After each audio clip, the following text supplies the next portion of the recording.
Evangelho de Jesus Cristo segundo Marcos, capítulo 12.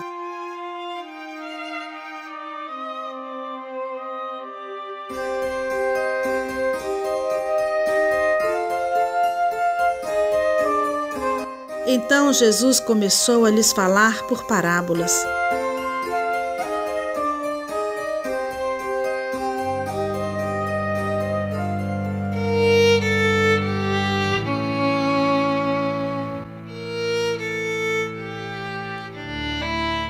Certo homem plantou uma vinha, colocou uma cerca ao redor dela, cavou um tanque para prensar as uvas e construiu uma torre.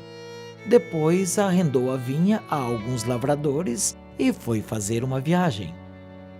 Na época da colheita, enviou um servo aos lavradores para receber deles parte do fruto da vinha. Mas eles o agarraram, o espancaram e o mandaram embora de mãos vazias. Então enviou-lhes outro servo, e lhes bateram na cabeça e o humilharam. E enviou ainda outro, o qual mataram. Enviou muitos outros, em alguns bateram e a outros mataram. Faltava-lhe ainda um para enviar, o seu filho amado. Por fim o enviou, dizendo: a meu filho respeitarão. Mas os lavradores disseram uns aos outros: este é o herdeiro, venham, vamos matá-lo e a herança será nossa. Assim eles o agarraram, o mataram e o lançaram para fora da vinha. O que fará então o dono da vinha? Virá e matará aqueles lavradores maus e dará a vinha a outros. Vocês nunca leram esta passagem das Escrituras?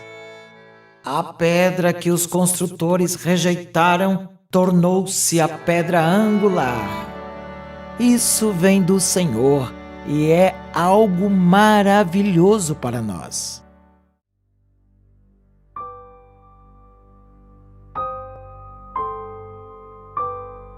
Então começaram a procurar um meio de prendê-lo, pois perceberam que era contra eles que ele havia contado aquela parábola. Mas tinham medo da multidão. Por isso o deixaram e foram embora. Mais tarde enviaram a Jesus alguns dos fariseus e herodianos para o apanharem em alguma coisa que ele dissesse. Estes se aproximaram dele e disseram: Mestre, sabemos que és íntegro e que não te deixas influenciar por ninguém. Por que não te prendes à aparência dos homens, mas ensinas o caminho de Deus conforme a verdade? É certo pagar imposto a César ou não? Devemos pagar ou não? Mas Jesus, percebendo a hipocrisia deles, perguntou: Por que vocês estão me pondo à prova? Tragam-me um denário para que eu veja.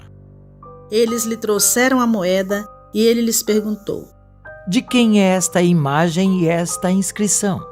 De César, responderam eles. Então Jesus lhes disse: Deem a César o que é de César, e a Deus o que é de Deus. E ficaram admirados com ele.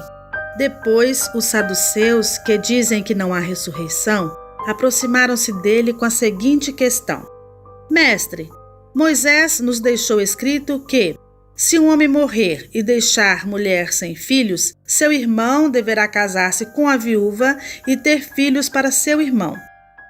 Havia 7 irmãos. O primeiro casou-se e morreu sem deixar filhos. O segundo casou-se com a viúva, mas também morreu, sem deixar filhos.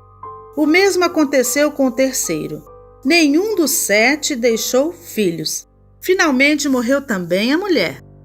Na ressurreição, de quem ela será esposa, visto que os 7 foram casados com ela? Jesus respondeu: Vocês estão enganados, pois não conhecem as Escrituras nem o poder de Deus.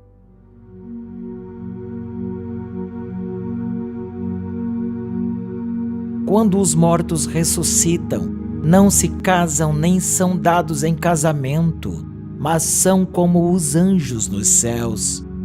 Quanto à ressurreição dos mortos, Vocês não leram no livro de Moisés, no relato da sarça, como Deus lhe disse: Eu sou o Deus de Abraão, o Deus de Isaque e o Deus de Jacó?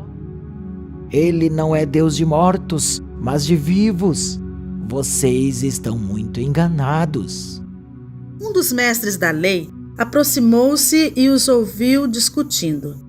Notando que Jesus lhes dera uma boa resposta, perguntou-lhe: De todos os mandamentos, qual é o mais importante? Respondeu Jesus: O mais importante é este: Ouça, ó Israel, o Senhor, o nosso Deus, o Senhor é o único Senhor.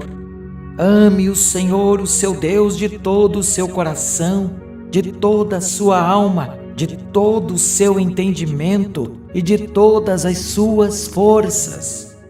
O segundo é este: ame o seu próximo como a si mesmo.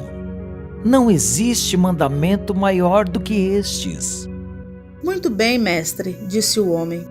Está certo ao dizeres que Deus é único e que não existe outro além dele. Amá-lo de todo o coração, de todo o entendimento e de todas as forças, e amar ao próximo como a si mesmo é mais importante do que todos os sacrifícios e ofertas. Vendo que ele tinha respondido sabiamente, Jesus lhe disse: Você não está longe do reino de Deus. Daí por diante, ninguém mais ousava lhe fazer perguntas.